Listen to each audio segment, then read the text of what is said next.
এটা দেখো, do you enjoy teaching, the underline word is dash. এবার দেখো যে এই যে এনজয় একটা ভার্ব, টিচিং একটা ভার্ব, মানে টিচ থেকে টিচিং। এখন এনজয়ের পর টিচিংটা হলো, দ্য আন্ডারলাইন ওয়ার্ডটা কি হবে? এরকম কিছু ভার্ব তোমার মনে রাখতে হবে।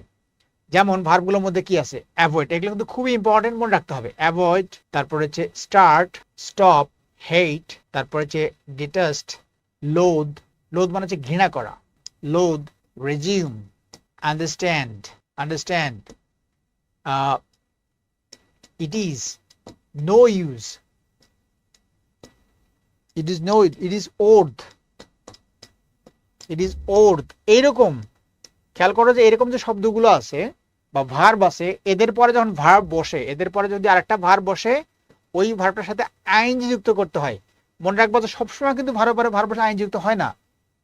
কিছু ভার্ব আছে যাদের পরে ভার্ব বসলে টু যুক্ত হয়, আবার কিছু ভার্ব আছে যাদের পরে ভার্ব বসলে আইএনজি যুক্ত হয়।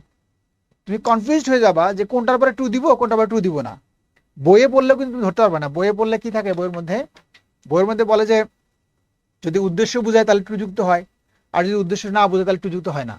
তো কখন উদ্দেশ্য বোঝায় সেটাই তো বোঝা যায় না, তো প্যাচ লেগে যাবে। এই জন্য সবচেয়ে ভালো হচ্ছে মনে রাখো, এইগুলো শব্দগুলো মনে রাখো যে এই শব্দগুলো পরে ভার্ব বসলে ভার্বের সাথে কি হয়? আইএনজি যুক্ত হয়। এর সাথে এনজয় কথাটাও ঢুকবে, ওই যে এনজয় শব্দটা আছে, এনজয়। তো এই শব্দগুলো পরে যদি ভার্ব বসে তাহলে ভার্বের সাথে আইএনজি যুক্ত হবে।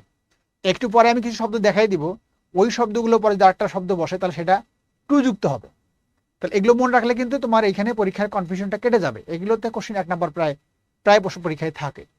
তাহলে এইখানে কিন্তু কোশ্চেনটা এটা করে নেই, এনজয় টিচিং, এই টিচিং শব্দটা কি সেটা বলছে।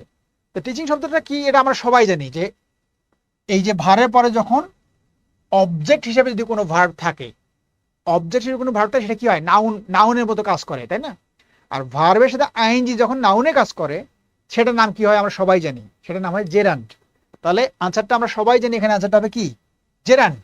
সি আনসার কারেক্ট, তাই না? কিন্তু এইখান থেকে যে নিয়মটা আমরা মনে রাখবো, এই ভার্বগুলো মনে রাখবো, যে এই ভার্বগুলো পরে যদি এরকম কোনো ভার্ব বসে বা কোনো গ্যাপ দেওয়া থাকে, তাহলে গ্যাপের মধ্যে ভার্বটা উত্তরটা কি হবে? ভার্বের সাথে যেটা আইএনজি থাকবে সেটা উত্তর হবে।